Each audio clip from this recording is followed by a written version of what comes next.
The thunder of jets in an open sky, a streak of gray, and a cheerful... A loop, a whirl, and a vertical climb, and once again you'll know it's time for the adventures of Rocky and Bullwinkle and friends. Starring that supersonic speedster, Rocket J. Squirrel, with his pal Bullwinkle the Moose, and a host of others. Hurry, Bullwinkle! The show's about to start! I'm coming as fast as I can. Wave to the people! Yay! Now what are you doing? Signing autographs. Let's see. John Smith. But your name is Bullwinkle. I know, but that's hard to spell.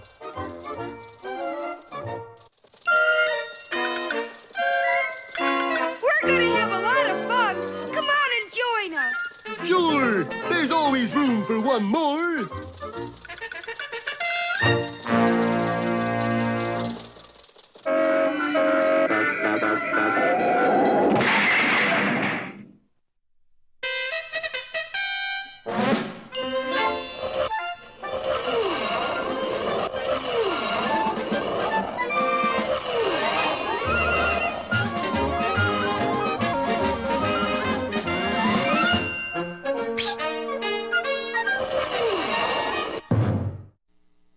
Well, our heroes are slowly closing in on the Lost Mountain and Bullwinkle's Upsidaisium mine. They found some primitive markers in the desert pointing the way to Mount Flatten, but to their dismay, the last marker pointed back the way they had come. Anything I can't stand is a signpost that talks back to itself. But this means we must have passed Mount Flatten. Past it? Look back the way we came. No mountain there. Yeah, it's pretty flat, all right. You don't suppose somebody buried it accidental-like? Not a whole mountain. Now let's think. Boris, darling, what do you suppose happened to mountain? Simple, Natasha. Somebody stole it. Boris, who would ever steal an enormous mountain? I would. Bullwinkle, I think I got it. I'm all ears, Rock. Except in front where I mostly nose. If Mount Flatten isn't back there, And it isn't. and it isn't ahead there, And it isn't. and it isn't down there, Obviously, darling. ergo, it must be up there. Oh, for gunny sacks. Yes, incredible though it seemed, there, hovering miles over their heads, was an enormous, regulation-size, official mountain peak. So that's Mount Flatten. No wonder it's not on the map. But how come it's up in the air? Well, that's easy, Bullwinkle. Upsidaisium. And a coochie-coochie to you, too. But why? I mean, Mount Flatten is full of that anti-gravity metal, Upsidaisium. You hear, Boris? You said it, Natasha. Upsidaisium. This time we hit jackpot. What next, darling? What else? Get rid of Moose and Squirrel. No, the only thing to worry about is how to get up there. I'll handle that, Rock. Getting us up there? No worrying about it. Well, you give me a start and I'll try flying up, Bullwinkle. Right. Let's go. Ellie! Boop! And Bullwinkle launched Rocky high into the air. Up, up, up he went, nearer and nearer to the bottom of Mount Flatten. Then as his momentum slackened, he flew slower and slower. Golly, I'm gonna stall out. And stall he did, just inches from his goal. Well, next time ought to do it, Bullwinkle. Oh, he did it. Next time he might, we must stop him. How, darling? Observe, Natasha. A villain's best friend. Old abandoned mine shaft. Is deep, darling.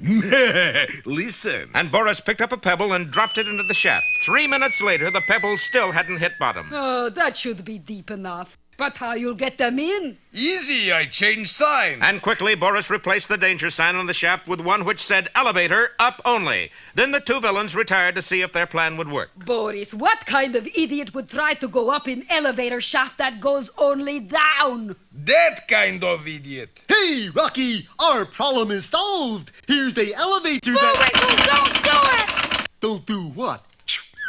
That. Rocky! Never fear, Bullwinkle. I'm coming. And the fearless squirrel zoomed down the shaft after his friend. Instantly, Boris leaped from his hiding place and boarded up the entrance to the mine shaft. Oh, Boris, you are one smart fiend. Only one thing, darling. How we're going to get up to mountain. Easy. Moose throws Squirrel up, Squirrel throws rope down. Then I got to save them. And Boris flew to the mine shaft just an instant too late. What was that, darling? Only one thing makes noise like that. What? Moose on the rocks. Is Boris Bedanov right again? We'll see next time in Go Down Mooses or The Fall Guy.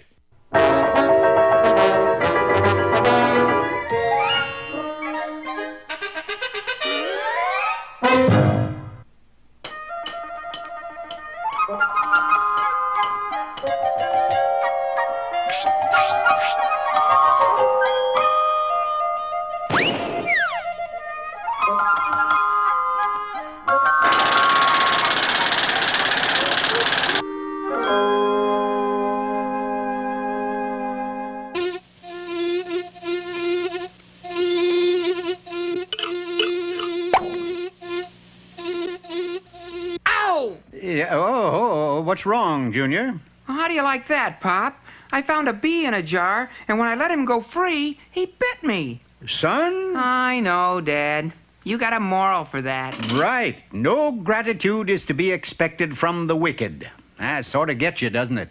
He sure did. As a further example of that adage, let me tell the fable of the lion and the aardvark. The lion and the what? Aardvark. Ask anyone, and they'll tell you that a forest is a kingdom. And when you have a kingdom, you must have a... Aardvark. No. A king, or lion if you prefer. For they are the kings of all animals. So you got hit by a truck, did you? Yeah, Your Majesty. Well, what do you expect me to do about it? I can't help it if you're clumsy. Oh, sire, it isn't the pain I mind, you know. It's the humility. You mean it's hot in here? You don't understand. When I got hit, I fell, and I knocked 30 lashes off my right eyelid. Is that all? Take him out and give him 30 lashes. On my eye? Are you kidding? On your back. As you can see, this particular king was a tyrant. He objected to everything, especially small, inconsequential matters, such as small, inconsequential insects. Doggone it! Who let that moth in here? Not only was the moth persistent, he obviously had little respect for a monarch.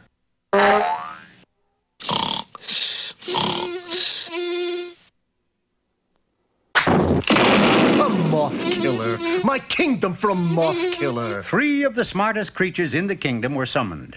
They were a fox, a bear, and a hoot owl, who really didn't give a hoot, but he was there anyway. Okay, you heard what Aesop just said. You guys are supposed to be smart. Let's see you get rid of this moth. The fox was first. It is a well-known fact, Your Nastiness, that moths have an attraction for flames. Therefore, I will shoot this flamethrower, and the moth will commit Hoot Gibson. That's Harry Carey. Of course. Wasting not a second, the fox sent a sheet of flame across the cave. But curiously enough, the moth was not the least bit attracted to the flame. He preferred Limburger. I say, the little rascal likes cheese. I noticed that. Although the fox had tried his best, he met the same fate as the weasel. It was the bear's turn now. Us bears are usually dependent upon brawn rather than brains, oh liege. But in this case, I think maybe my brains can help you escape that dreaded moth. Hoot Gibson. Of course. Who asked you? The bear's scheme was simple. He put an inverted fishbowl over the lion's head and instructed him to stay underwater. The moth certainly would not pester him there. But this was a moth with a purpose, and a fishbowl. Last and certainly the least was the owl. Look, Owl, I'm tired of this goofing around, see? If you can't get rid of the moth, I'll not only give you 30 lashes, I'll give 30 lashes to every animal in the forest. Very generous, but never fear, oh sire. I have a surefire plan. Moths breathe, right? How should I know? I'll take my word for it. Moths breathe. Therefore, you cut off his air supply and he'll perish. Is that anything like dying? Well, something like it. Now, what I'll do is this. I'll put a big boulder in front of the cave and shut off the airflow. I get it. The moth will be in here, and pretty soon he'll run out of gas. Air. Yeah, Hoot Gibson. Oh, there's just one other thing. Somebody's got to stay in here with the moth to make sure he doesn't fly out. Well, it's not gonna be me, Buster. Look, he's always following you. If you come out, he'll come out. You're right. Well, I guess you can tell what happened. The owl went to a nearby hill, pried loose a huge boulder, and sent it rolling at the cave.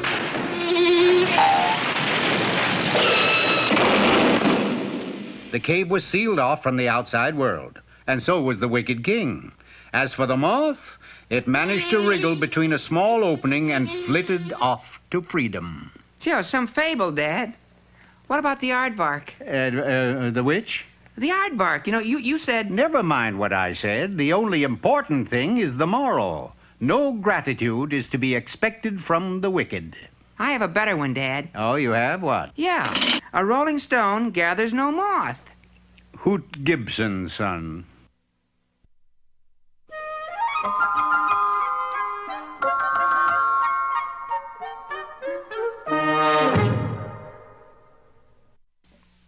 And now for all of you out there who need to know a little bit more about a little bit less, here he is, Mr. Know-It-All. Greetings, Ineffectuals. Today's recession is entitled, Wouldn't a Trophy Look Nice Over Your Fireplace? Or How to Get Ahead. Being a big game hunter is really quite simple, like me. All you need is a rifle and a faithful Indian guide. How? Are you sure you're a faithful Indian guide? Sure thing, see feather? You know they're not making Indians like they used to.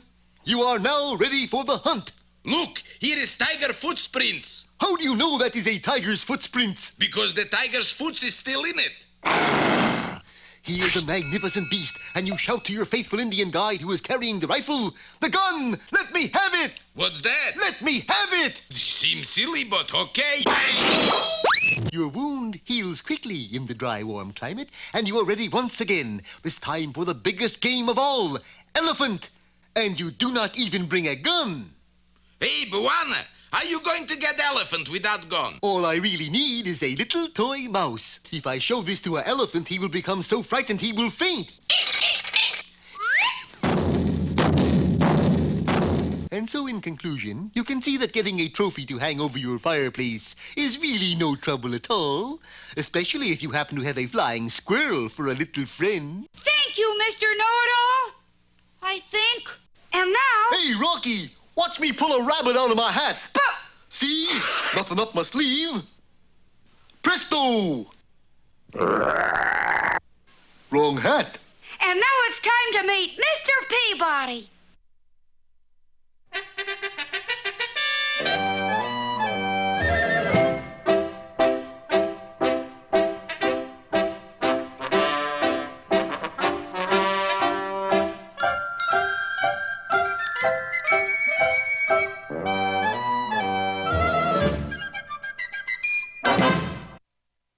Peabody here. Sherman and I have a date with Florence. Florence who, Mr. Peabody? Florence, Italy, Sherman. Today, the Wayback Machine will take us back to the year 1506 to a small studio in Florence where we'll visit that great genius of the Renaissance, Leonardo da Vinci. It was child's play for the way back to teleport us into the 16th century. Before we knew it, we were standing before the master painter as he applied the finishing touches to one of his creations. All done. That's the best picture I'm a drawing all week. Another masterpiece, Leonardo? You betcha, Boots. Here, take a look. Do not disturb. Is this what you painted? Sure. You like? It's brilliant. But why are you painting signs? Make a fast buck, that's why. How about a nice out to lunch sign? I'ma do it for you in the future. Thank you, no. I still don't get it, Mr. Da Vinci. Hey, call me Lenny. Well, what I don't understand, Lenny, is how come you're not painting masterpieces? Da Vinci led us into a small alcove. On an easel stood an incomplete portrait. Here's why I'm no painting masterpiece. Last week a fella come to me, asked me to paint a picture of his wife. She's named Mona Lisa. Mona Lisa? Yes, I've heard of it. Well, the husband say, I'm gotta paint the Mona Lisa with a smile. On the Mona Lisa, she no got a smile. That's why I no finish the picture. Paint the signs instead. I was about to ask why Mona Lisa wouldn't smile when the door opened and in came the subject herself. That's a Mona Lisa. Hey, Mon, smile for the guys. I studied that classic face. She tried her best to smile.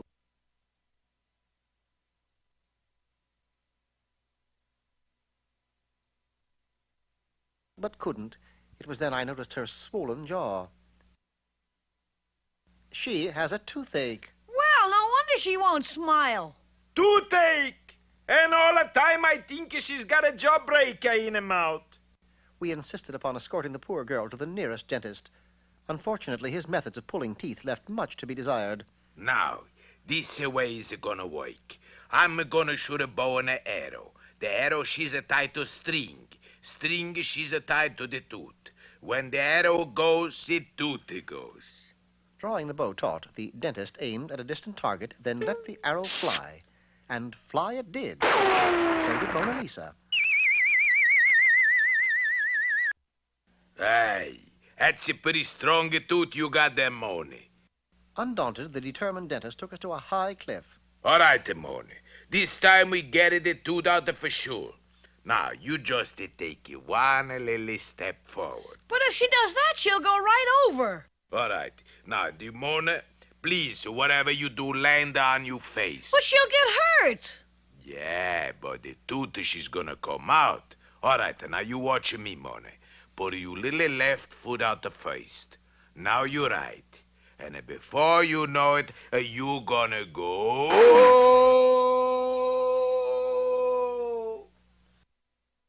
Well, there goes our last hope. Not our last, Chairman. It simply means we'll take matters into our own hands. You have something in mind, Mr. Peabody? Yes. Lunch. Lunch? Lunch. We adjourned to a neighborhood pizza parlor and consumed 3 well-done pies. That was delicious, Mr. Peabody. But what are we going to do about Mona Lisa's toothache? I think we'll find it's better now, Sherman. Let's go back to Da Vinci's studio. The picture's all done. What do you think? I like it. I do, too. I wish I did. But that half a smile, she's bother me. Somehow I have a feeling, Mr. Da Vinci, that half smile will be the making of this portrait. Hey, you crazy? No, I mean it. I don't understand, Mr. Peabody. How come she's only wearing half a smile? Those pizzas we had for lunch, Sherman. You see, I reasoned that some consistent chewing would loosen her tooth sufficiently to cause it to fall out. Unfortunately, it was a front tooth that bothered her. Oh, well, half a smile is better than none.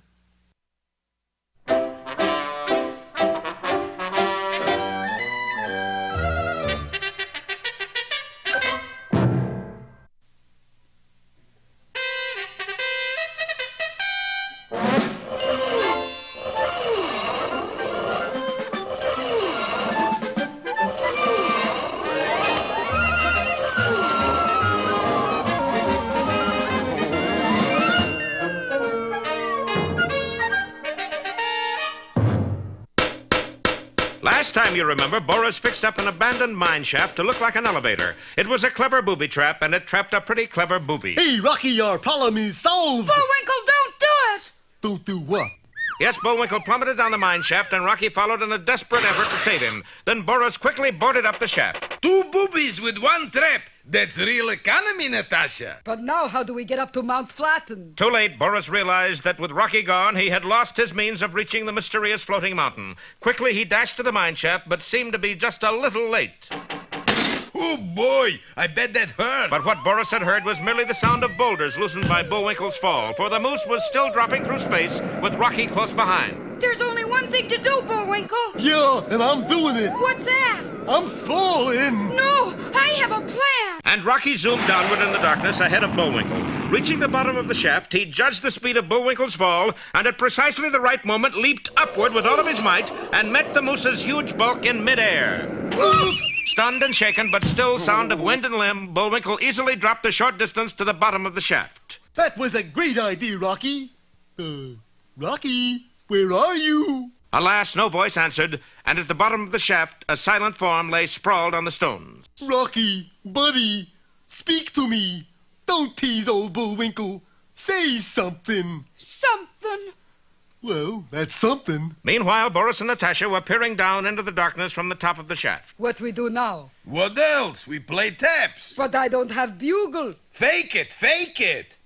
Dum-de-dum, dum-de-dee.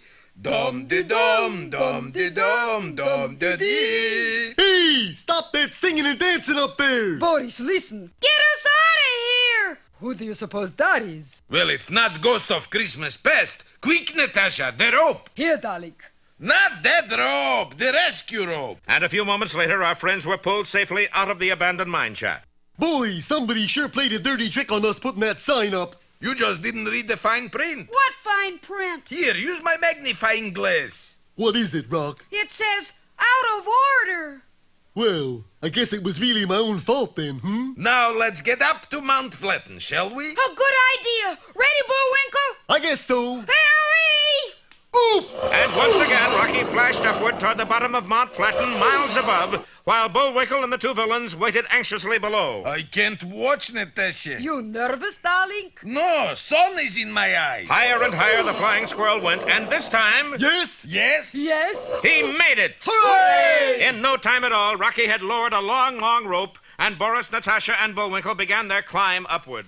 A couple of hours later, the two villains reached the top. So this is Mount Flatten. I wouldn't have known the old place. You've never been here before, darling. That's why I wouldn't have known it. Now I wonder which way to Bullwinkle's mine. You know, I've been thinking, Natasha. All right. Who gets double-crossed? Moose owns Upsidaisium mine. We need moose. Right. But now we're up here. Who needs squirrel? Moose needs squirrel. He don't count. And Boris blithely began to push a huge boulder from its resting place on a ledge just above our unsuspecting hero. Well, this business is full of headaches. Be with us next time for Rocky and the Rock, or Braver and Bolder.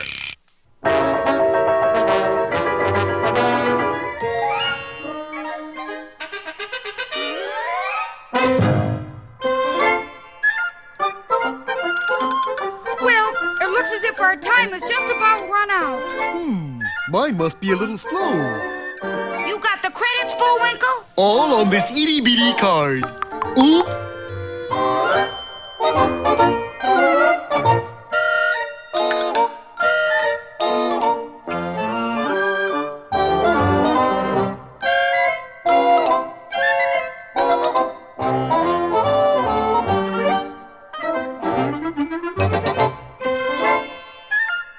We're late again, Bullwinkle. Right! Bye now. See you next time.